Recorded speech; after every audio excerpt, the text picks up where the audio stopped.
Hey everyone, George here, and welcome back to the channel. So today we're going to be talking about something that's very common for those who keep discus, and that is stunting or a failure to thrive for some of your discus. It's a very common problem, but it's also a very preventable problem. So when we come back, we're going to talk about that. Hang in there with me. We'll be right back.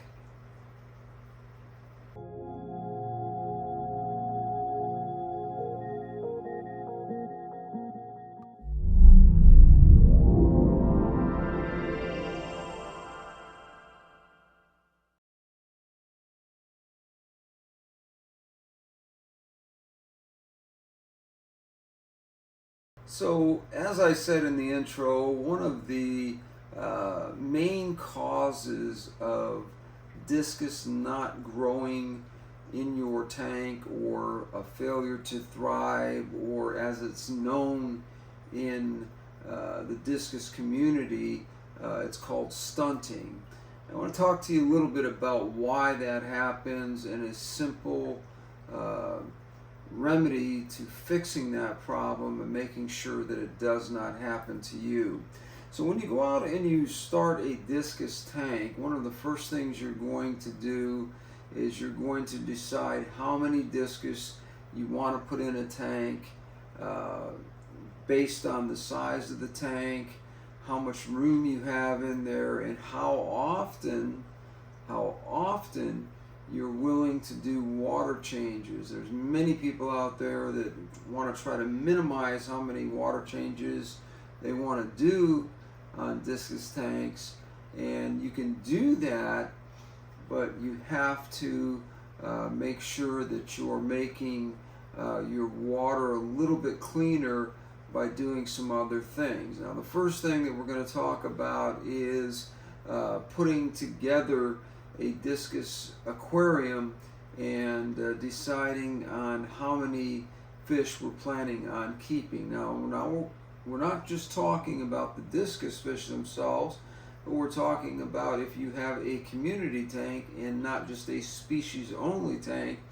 We're talking about a tank that may have dither fish in there, such as some tetras, a school of tetras, a group of quarries, which I don't recommend you keeping anything less than 5 or so of those, because they do need that group type mentality to survive. So if we're talking about that, and we're talking about other fish in your tank that may be part of what you want to have your tank look a certain way, we're talking about all of the fish in your tank, not just your discus fish.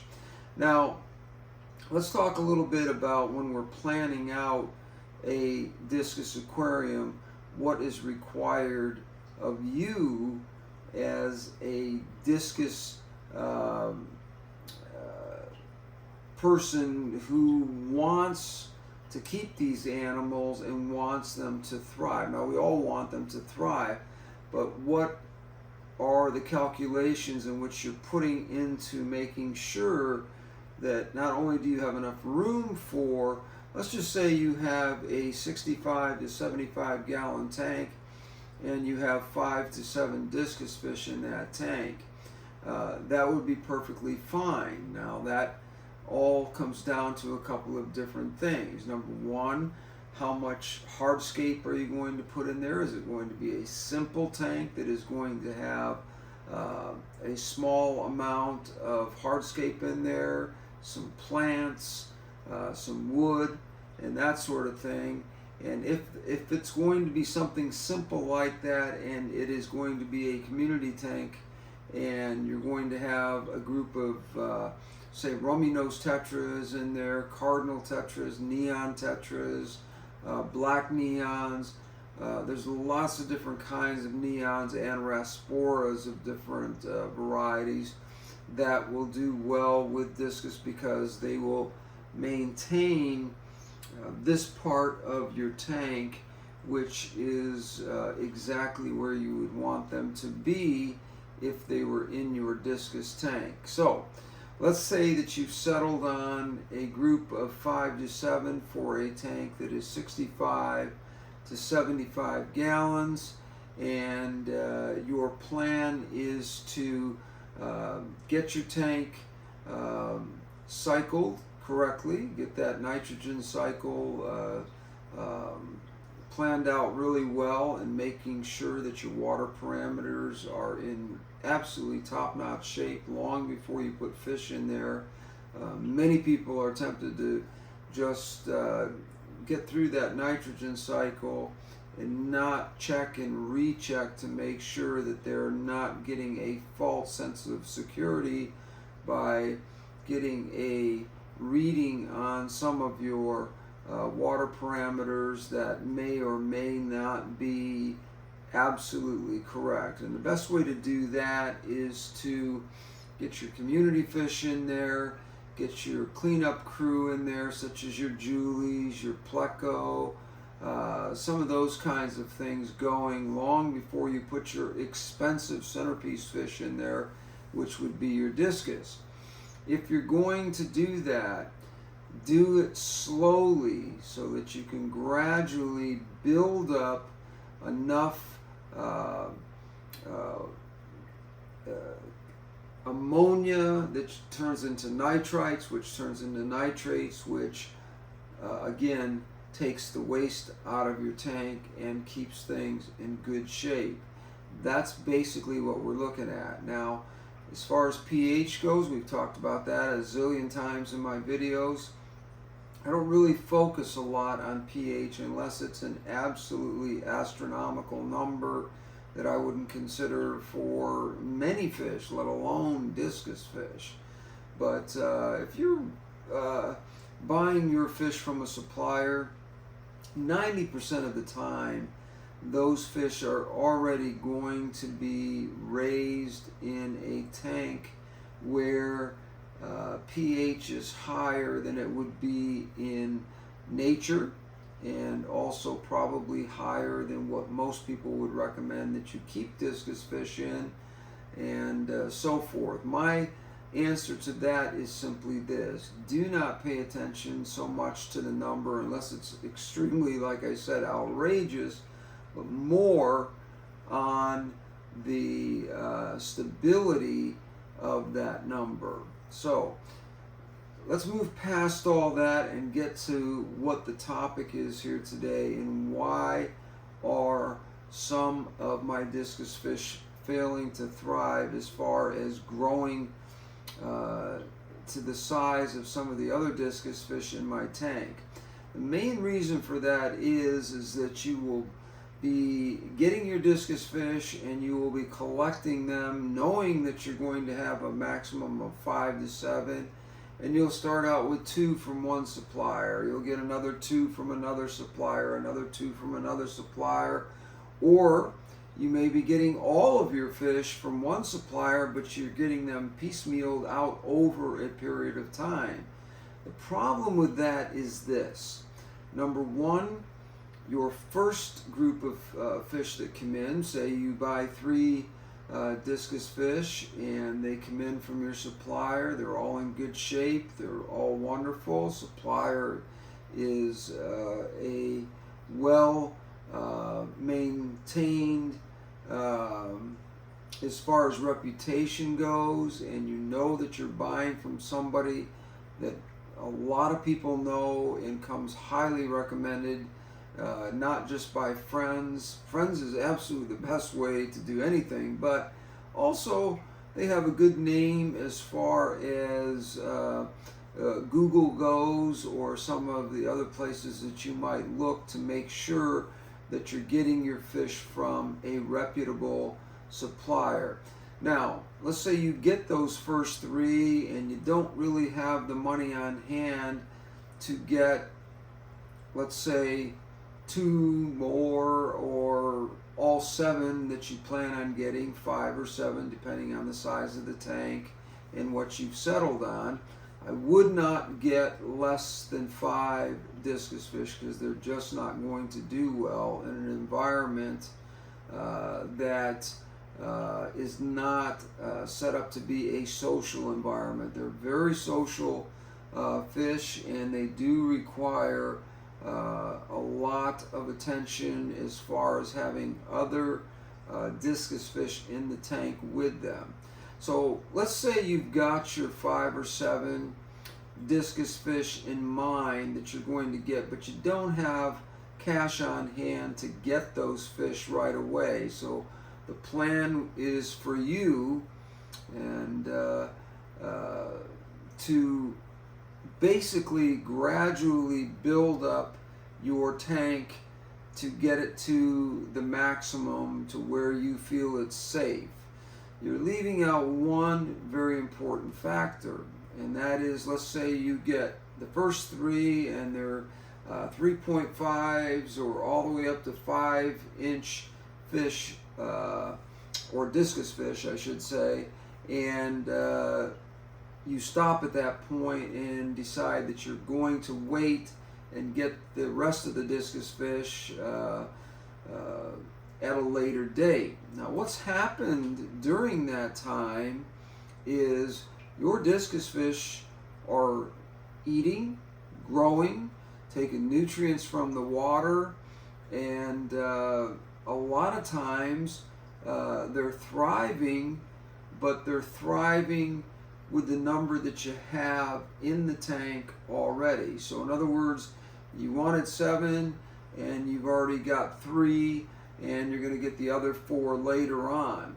Now that's a big no-no, and I'm going to tell you why. Because number one, those fish are going to come in, you're going to have them for 3, 4, 5 months maybe before you can afford to get the rest of them. And what's going to happen is these fish are going to grow like crazy.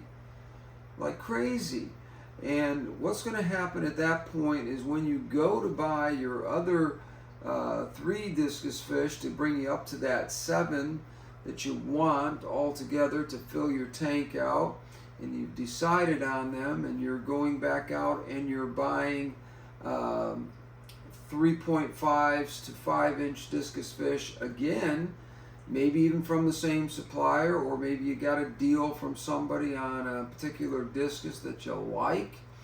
And what happens is that now the discus that you had in your tank that were 3.5 or 5-inch discus fish on the first 3 that you bought, or 4, whatever they happen to be, those fish have grown substantially since you put them into your tank, and it doesn't take long. We're talking about over a 6-month period, a fish can go from a 3.5 or 5-inch fish all the way up to a 6 or 7-inch fish.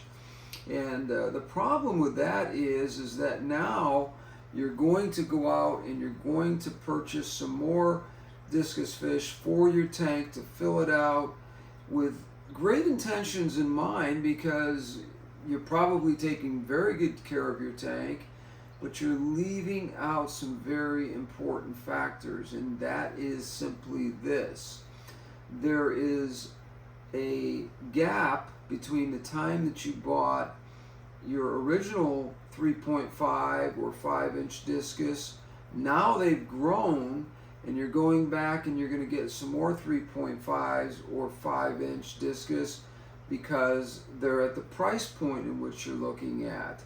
The problem we have here now is you have 2 different size fish that are going to be in your tank and living together, and the problem that starts to happen and the failure to thrive is the larger fish start to intimidate the smaller fish that you're bringing in, and they're going to get all the food right off the bat. Because with discus fish, just like any fish, those that are the biggest in the tank and know the tank well, know what you're feeding them, etc., are going to eat first, number one, and number two, they're going to eat a lot, which means that the next group of fish that you've just put in your tank are really just going to get the scraps that are left over from your feeding. which means that they're not going to get enough to really build them up. So what we have here now is two different size fish competing for the same food, with intimidation coming into play, and also the larger fish know the tank. They know exactly where the food lands. They know exactly how you feed, and they're going to get really, really smart about making sure that they get the most food and they get fed first. There's also a pecking order that takes place. It's a very, very complicated situation with introducing discus fish in this way, not buying them all at the same time, buying them from possibly different suppliers, or buying them from a supplier and he's perfectly well-known supplier, somebody that everybody likes and has a good reputation. But your fault in this whole thing is that you're bringing in smaller fish to live with larger fish, and this is where the problem begins. Now, what's going to happen, as I said, is the larger fish are going to eat, your smaller fish are going to get the scraps, and they're just not going to get enough to get them to the size that you want them to be, and they're just never going to get there, simply because your other fish, your discus that you originally purchased, are already bigger, they're tougher, they're more aggressive, and they're also very, very aware of the tank. And they're going to prevent you from getting your smaller discus that you just introduced to be able to find food and get it quickly. Number one, because they're intimidated, they're going to stay back, and that's a normal behavior for a discus fish, because discus are a very territorial, and they're very aggressive during the eating period. You can have a very calm tank like you're seeing right here, and as soon as feeding time comes around, these fish completely change as far as attitude goes, and their main goal at feeding time is to eat, and to eat as much as they possibly can. These are unbelievable eating machines, the discus fish. And so you're younger, less mature, less aggressive, smaller discus fish that you just purchased that have gone into that tank are now going to be in a situation where they are absolutely fighting to get every scrap of food that they can, and they're just not going to get to the point where they're able to get the minerals and the diet and everything else that's necessary to build them up and bring them up to the size of your other discus fish, and they never will. So this is why we have stunting, or failure to thrive, or lack of nutrients, whatever you want to call it. There's all kinds of labels and stamps put on this, but the bottom line is the common name for this in the industry is called stunting. So when you see this happening and you see that your fish, you go, George, why are my fish not growing? Why, when I put my first group in, 3 to 4 fish, they took off and they were growing like crazy. I'm putting the second group in to bring my tank up to where I want it to be. I finally got the money to do that and whatever, but it's been about 3 months and my fish are just not growing. They're just not growing. And your question to me always is, what is wrong with my fish? Nothing wrong with your fish. The problem is, as I said, they are not aggressive enough to deal with the larger fish in the tank. They're not savvy enough to understand where to be in the tank at the time of feeding, and they're certainly going to be timid when it comes to going after that food. Now, you may get an exceptional fish that'll do well, but it's going to be a rare event. 99.9% of the time, if you're not buying all of your discus at the same time and making sure that they have what is needed to get them all to the same size right away, you're going to have a problem on your hands with fish that are going to be smaller. Now, how do you fix this? Well, the question is not simply answered, but it's a little more complicated than that. And one of the things that I would recommend is, if you have a secondary tank, put your smaller fish in there and feed the heck out of them. Get them up to the size of the fish that are in your main tank, where you want all of these discus to be eventually, and be patient and understand that it's going to take a while for those fish to grow. Discus will grow fairly quickly if they have the right kinds of food and minerals and those sorts of things to keep them healthy, happy, and thriving in your tank. Now, when I talk about putting them in a separate tank, you can take a tank the size of maybe a 20 or 30 gallon, take your 3.5 inch to 5 inch fish, and put 3, if you have 4 fish already, you can put 3 fish in that tank easily and get them to be socially maintained, as far as not having a lot of problems with the fish fighting with each other, and get them to be feeding, unless there's something wrong with the fish, which you'll find out rather quickly because you should be quarantining them anyway. But you will also get your fish to get to the size of the ones in your main tank and move them over to that particular tank. It's very simple, but people overlook this because they don't have the understanding of why their fish are not thriving in the first place.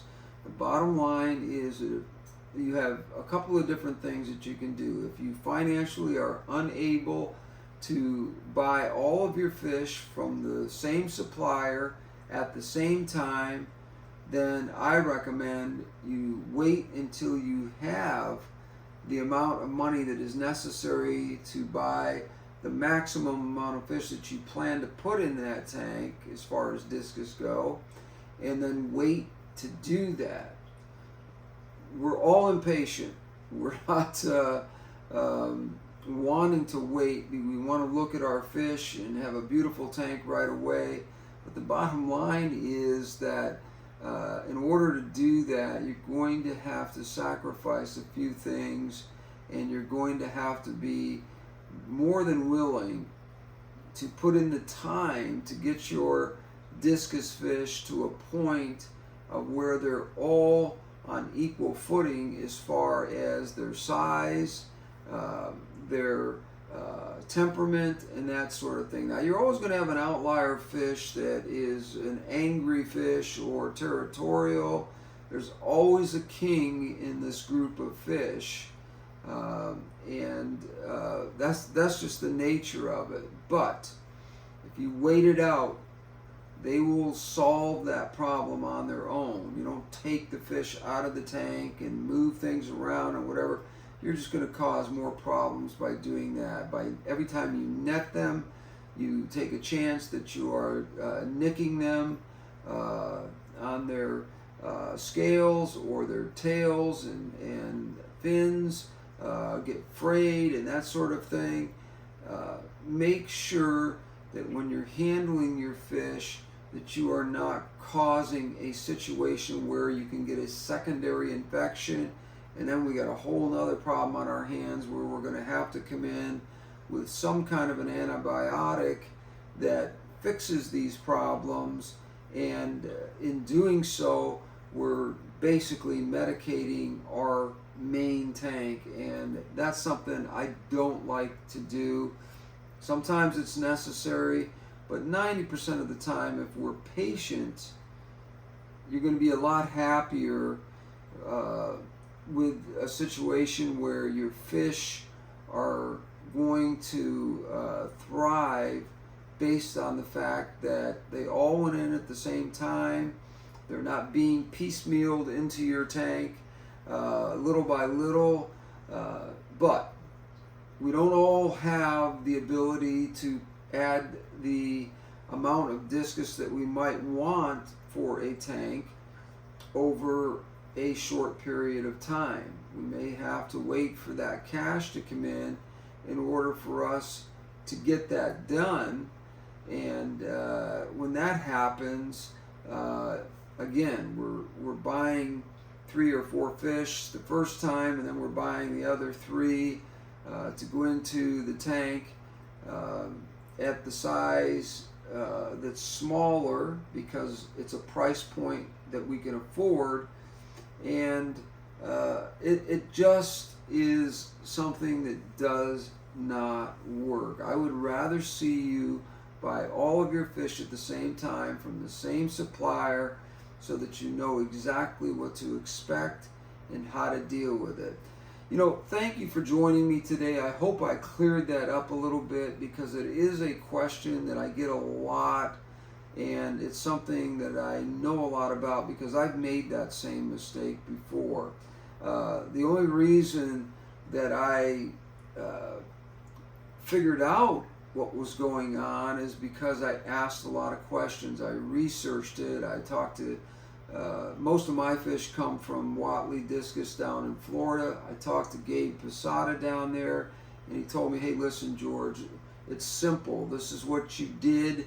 This is the results of that, and this is how you fix it. As I said, if you have a 20-gallon that's absolutely in top shape, you don't need to put anything in there except for a little bit of sand, and do water changes 50% a day while you've got them in that tank, and feed them like crazy. Don't feed them to the point where you have a lot of food sitting around your tank and rotting in the tank and causing water to go stagnant and bad because the fish are not eating everything that you're putting in there. But figure out by putting small amounts of food in there and gradually building it up to the point where you're starting to see that there's some leftover food. At that point, stop feeding them the amount that you're feeding and go back to a smaller feeding, but feed them regular small amounts so that you don't pollute your water, but you get your fish to grow, and then you can add them to your tank eventually. So that's the easiest, shortest answer to why when you get your first discus in and they're doing really well and they're thriving, and then you get that second group in that you're hoping to make your tank where you want it numbers wise and so forth. When you do that, you are going to find that you're going to be way better off than if you were to take and get these fish 3, 4 the first time and then 3 the second time, and you've got 2 different size fish in the tank, and you're wondering why your fish are not growing the way that you had hoped they would. So again, we know the reason why this happens, and I've given you some answers as to how to fix it. And I hope that you will listen to me because these are not cheap fish, number one. And number two, it is normal in a tank for the larger fish to eat first. It just is. That's the way it is. They're more aggressive, they're more savvy, they're more understanding of your tank, and they are going to get that food and steal it from the smaller fish because they're just able to outmaneuver them and able to get that food a lot faster and ingest it. The other thing that is important that I will tell you, especially if you're bringing in a second group that's smaller and you're putting them in a smaller tank, make sure you put a variety of foods in there. Stay away from bloodworms, stay away from live foods if you can. Put lots of pellets, flakes of different kinds that have a lot of omega-3s in them. Make sure you read the package and don't skimp on the quality of food that you're getting, because your fish are relying on you to build them up and make them strong. And the only way that you're going to do that is if those fish over a period of time are getting a wide variety of foods that are full of nutrition. Also, make sure that you're putting supplements in there. Discus trace elements, Chem makes that. There are several other companies that make the same thing. I happen to like the Discus brand. But put things like that in there and make sure your water is clean. If you have a tank that has nothing in it except for maybe a small dusting of sand, etc., it should not be hard to go in there every single day in a 5 to 10 minute period, get that water out of there and put fresh water in, and that will keep your fish in top-notch shape. So we've got the answers as to why the fish are stunted. We know how to fix it.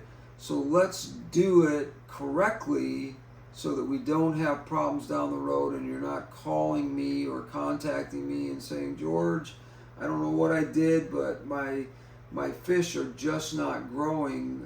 The second batch of Discus that I put in with my larger original group, they're just not growing. I hear that so often, and it's something that I can answer very quickly, but it frustrates people because they feel like,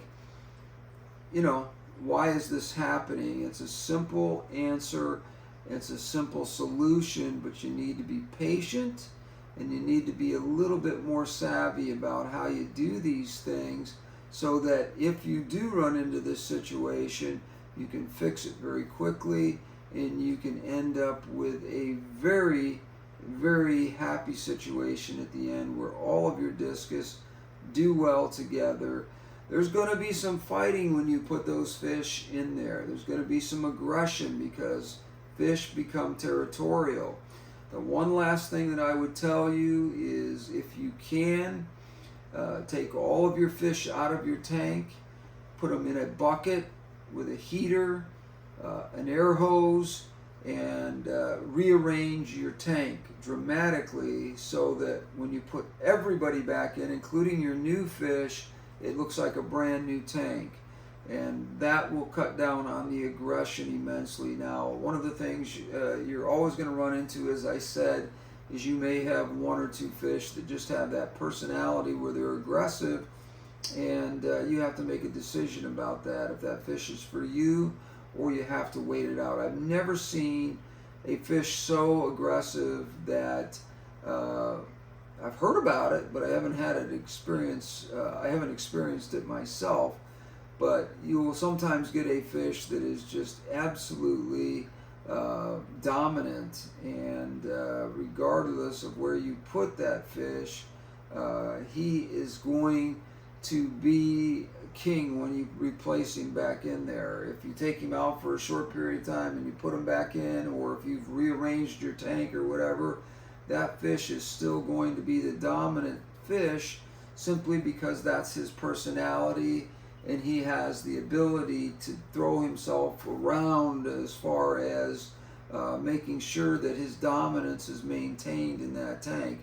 And your other fish are going to know right away that this fish is a dominant fish. So try to avoid that. If you've got somebody who's a bully and you can't get him to work with the rest of your fish, it's much easier to replace that fish. And again, you may have to quarantine that replacement fish and feed him until he grows to the point of the other fish's size, or just spend the money, go out and buy the fish that's the size that you need, get them from a reputable supplier, and you will have solved your problem. What you want is peace and harmony, as you see here in this tank. I can put my hand up here, and these fish are not afraid of me at all, simply because they know, literally, that I'm the hand that feeds them. So they know that, and they also know that I don't get in there with nets and I'm netting them all the time and putting them in buckets and doing crazy things with them. So if you have to move your fish around once or twice, they will do just fine. The last thing I'm going to tell you is, whenever you're moving your fish around, if you're putting them in a larger tank or you've redecorated your tank or whatever, put something in there called Paragard, or something that's like that. I like Seachem products, so I'm not going to name a bunch of names here, but use Paragard, and use Stress Guard as well. You can use them both at the same time. They do very similar things, so it's not always necessary to do that, but make sure that you put something in there so that if you did net these fish, or you nicked them up by scrubbing against their scales, or you split their fins in some way or whatever, that they can get that gradually to heal within a short period of time. And try to go in at night when your fish are most relaxed, and get yourself a Tupperware container that you can get that fish to just sort of land in. Put the lid over the top of it and carry it to the tank, and make sure that the temperatures are the same. I keep all of my tanks at 86 to 89 degrees, and make sure that you got the temperature right on these tanks, so that you can get him right in there, and he will thrive right away and not be put into any kind of shock. So thanks for joining me today. I know this was a longer video, but it was very important to me because I've had so many people ask me, why are my fish not growing? And there's such a simple reason why, and there is an even simpler solution to the problem. So leave your comments down below, subscribe, share with your friends, and please hit that like. If there is a bell at the top there, hit that so that every time a new video comes out, you are one of the first to get that. I really appreciate all the wonderful subscriptions that I've been getting in the last couple of months. The channel has grown dramatically over the last couple of months, and I think we're on the precipice of really growing this channel well, and that's really up to me to give you good content that you are going to want to listen to. I apologize for this being a lengthy video, but I wanted to make sure that you understood what stunting, failure to thrive, or lack of nutrition means to your fish, and why they are small. The simple solution to solving that problem. I hope you got a lot out of it. Thanks for joining me. Until we see you again, we will see you on the next one. Until then, we're out of here.